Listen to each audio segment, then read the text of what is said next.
Hello दोस्तों, welcome back to our channel. तो जैसा कि हमने पिछले एपिसोड में देखा था, फेंग ने ब्लड रिफाइनिंग क्लैन के उस एल्डर की फॉर्मेशन को डिस्ट्रॉय कर दिया था और यहीं से नेक्स्ट एपिसोड की शुरुआत होती है, जहां वो एल्डर अब फेंग से बहुत ही ज्यादा गुस्सा हो चुका था और उसी के साथ उसने फेंग को पहचान भी लिया था। जिसके बाद वो फेंग से कहता है, ओ तो तुम लियू जियानसेट के डिसाइबल किन फेंग मिंग हो। लड़के, तुम्हें क्या लगता है तुम वो स्पिरिट मैन कंपटीशन जीत गए थे तो क्या तुम किसी को भी हरा सकते हो? तुम्हारे जैसे एक की गैदरिंग स्टेज के कल्टीवेटर ने ये सोच भी कैसे लिया कि वो यहाँ आकर हमारे ब्लड रिफाइनिंग क्लैन को उस एंशिएंट रूइंस में जाने से रोक लेगा? क्या तुम जानते हो तुम्हारे सामने यह खड़ा old man foundation building realm के पीक स्टेज पे है और मैं सिर्फ अपने ऑरा प्रेशर से ही तुम्हारे जैसे कल्टीवेटर्स को खत्म कर सकता हूँ। इसलिए अगर तुम लोग मरना नहीं चाहते तो जल्दी से चले जाओ यहाँ से। उस एल्डर की ये धमकी सुनकर फेंग उसका मजाक उड़ाते हुए कहता है, कहाँ है फाउंडेशन बिल्डिंग रियलम का कल्टीवेटर? मुझे तो कहीं भी नजर नहीं आ रहा, और अगर तुम अपनी बात कर रहे हो तो तुम थोड़ी और प्रैक्टिस करके आओ, क्योंकि तुम तो मुझे कहीं से भी एक फाउंडेशन बिल्डिंग रियलम के कल्टीवेटर नहीं लग रहे। और तभी शीनियान भी उस एल्डर से कहता है, तुम्हारे जैसे इवल कल्टीवेटर्स जिन्होंने सिर्फ अपने फायदे के लिए उन गांव वालों की जान तक की परवाह नहीं की, तुम्हें क्या लगता है हम तुम्हारे जैसे घटिया लोगों से डर जाएंगे? तुम लोगों ने जो किया है वो लॉ ऑफ नेचर के खिलाफ है, इसलिए अब हम लोग तुम्हें उसकी सजा देंगे और उसी के साथ मैं तुम्हारे ब्लड रिफाइनिंग क्लैन को बाकी सभी क्लैंस के सामने एक्सपोज करूंगा, जिसके बाद सारे क्लैंस मिलकर तुम्हारे ब्लड रिफाइनिंग क्लैन को खत्म कर देंगे।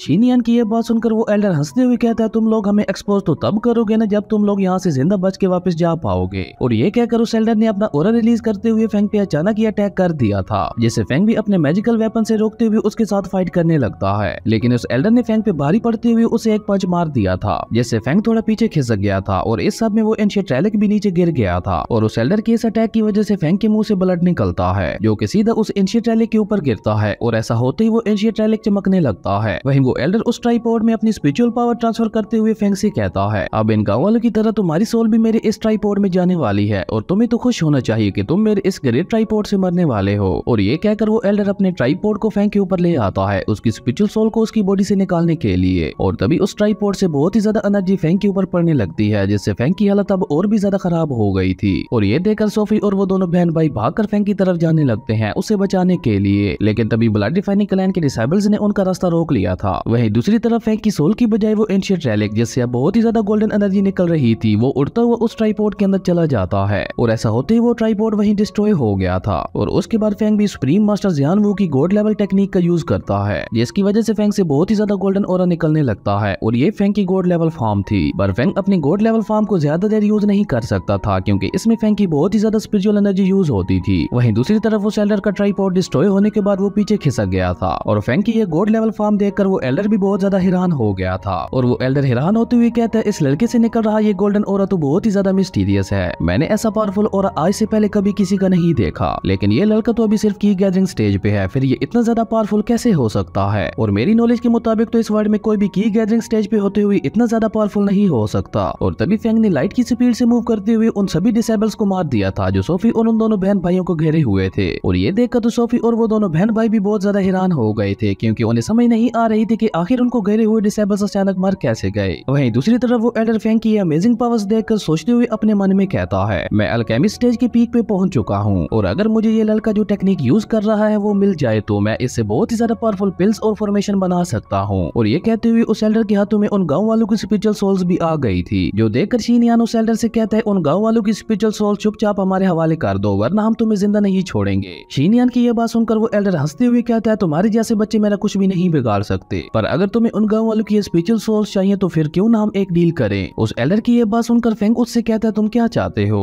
जिस पे वो एल्डर फेंग से कहता है, तुम मुझे वो टेक्निक दे दो जो तुमने अभी अभी यूज की थी, तो उसके बदले में मैं तुम्हें उन गांव वालों की स्पिरिचुअल सोल्स दे दूंगा। उस एल्डर की यह बात सुनकर सोफी को फेंग की बहुत ही ज्यादा चिंता होने लगती है और उसने फेंग का हाथ पकड़ लिया था, जिस पे फेंग उसे दिलासा देते हुए कहता है, फिक्र मत करो, मुझे कुछ नहीं होगा। और ये कह के फेंग सुप्रीम मास्टर जियान वू की स्पिरिचुअल बुक को बाहर निकालकर उस एल्डर की तरफ बढ़ाते हुए उससे कहता है, मुझे तुम्हारी ये डील मंजूर है। और ये देखकर उस एल्डर ने भी फेंग की तरफ उन गांव वालों की स्पिरिचुअल सोल्स को बढ़ा दिया था। और जैसे ही सुप्रीम मास्टर जियान वू की वो बुक उस एल्डर के हाथ में आती है तो उसने उस बुक को अपनी स्पेस रिंग में रखते हुए दोबारा अपनी स्पिरिचुअल पावर से फेंग पे अटैक कर दिया था। पर फेंग अभी भी अपनी गॉड लेवल फॉर्म में था, इसलिए उसने बहुत ही इजीली उस एल्डर के अटैक को रोकते हुए उल्टा उसी पे अपने मैजिकल वेपन से अटैक कर दिया था, जिसे वो एल्डर बहुत ही मुश्किल से रोकते हुए फेंग से कहता है, आखिर तुम कौन सी टेक्निक की प्रैक्टिस कर रहे हो? तुम्हारे जैसा एक की गैदरिंग स्टेज के कल्टीवेटर एक फाउंडेशन बिल्डिंग रियलम के पीक के कल्टीवेटर से ज्यादा पावरफुल कैसे कैसे हो सकता है, जिसपे फेंग स्माइल करते हुए उस एल्डर से कहता है मैं जिन टेक्निक्स की प्रैक्टिस कर रहा हूँ वो तुम्हें कभी नहीं मिलेंगी। और ये कहकर फेंग ने अपने मैजिकल वेपन की पावर बढ़ा दी थी, जिससे वो एल्डर उड़ता हुआ काफी पीछे चला गया था। और ये देखकर वो एल्डर गुस्से से कहता है अगर ऐसा है तो तुम भी उन गाँव वालों की स्पिरिचुअल सोल्स को कभी हासिल नहीं कर पाओगे, और अब मैं तुम्हारे साथ साथ उन गाँव वालों की स्पिरिचुअल सोल्स को भी खत्म कर दूंगा। और ये कहकर उस एल्डर ने अपनी सोल को बंद करते हुए फेंग पे एक बहुत ही पावरफुल अटैक कर दिया था, जो देखकर सोफी और वो दोनों बहन भाई फेंग को केयरफुल रहने के लिए कहते हैं। लेकिन तभी उस एल्डर का अटैक फेंग को आ लगता है, जिससे वहाँ पे एक बहुत बड़ा ब्लास्ट होता है। और उस एल्डर का ये अटैक इतना ज्यादा पावरफुल था कि उसके इम्पैक्ट की वजह से सोफी भी काफी पीछे खिसक गई थी, और उन तीनों को फेंग की बहुत ही ज्यादा चिंता होने लगी थी। लेकिन तभी फेंग उस स्मोक से बिल्कुल सही सलामत बाहर आने लगता है, जिसपे हमें पता चलता है कि फेंग ने उस एल्डर को मार दिया। और यहाँ पे मैं आपको बता दूं,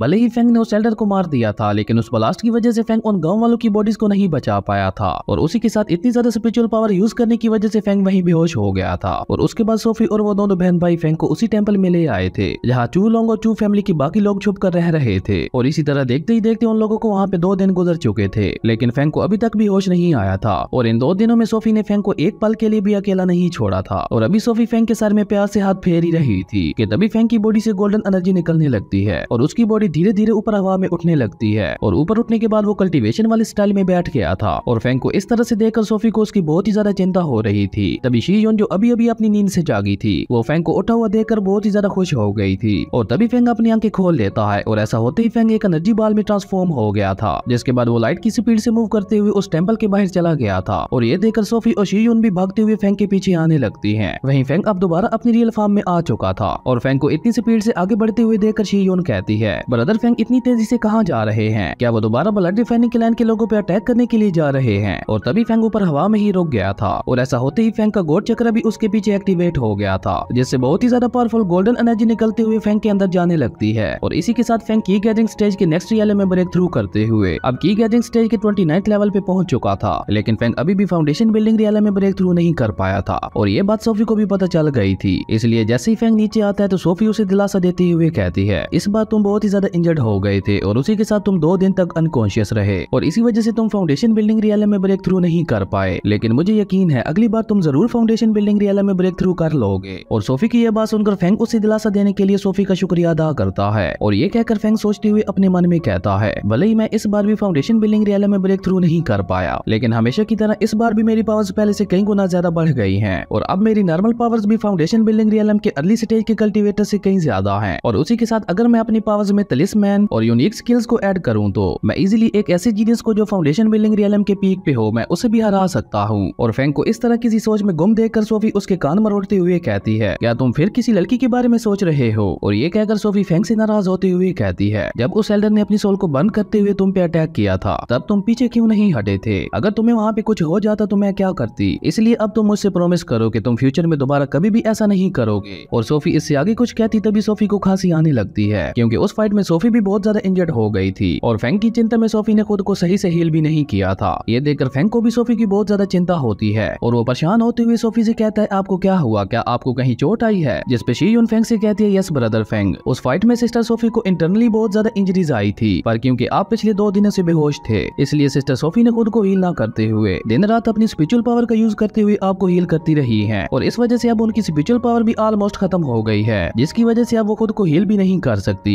शी यून की यह बात सुनकर फेंग ने सोफी को गले लगा लिया था, और वो इमोशनल होते हुए सोफी से कहता है मैंने जब से ल्यूजियन सेक्ट को ज्वाइन किया है तब से लेकर अब तक आपने हर जगह मेरी मदद की है, और मैं कई बार ऐसी सिचुएशंस में फंसा हूँ जब मेरा मरना तय था, लेकिन आपने हर बार अपनी जान की परवाह किए बगैर मेरी जान बचाई। मैं आपके इन एहसानों का बदला कैसे चुकाऊंगा। फेंग की ये बातें सुनकर सोफी उससे कहती है अब तुम ये बोरिंग बातें लेकर क्यों बैठ गए हो। और ये कहकर उन दोनों ने एक बार फिर से एक दूसरे को हक कर लिया था, और हक करते हुए सोफी फेंग से कहती है तुम्हारे लिए मैं कुछ भी कर सकती हूँ। और इसी के साथ हमारा ये एपिसोड यहीं पे खत्म हो जाता है। अगर आपको ये वीडियो अच्छी लगी तो लाइक कर दें, और अगर चैनल पे नए आए हो तो सब्सक्राइब करते जाना। तो मिलते हैं एक न्यू वीडियो में, तब तक के लिए बाय।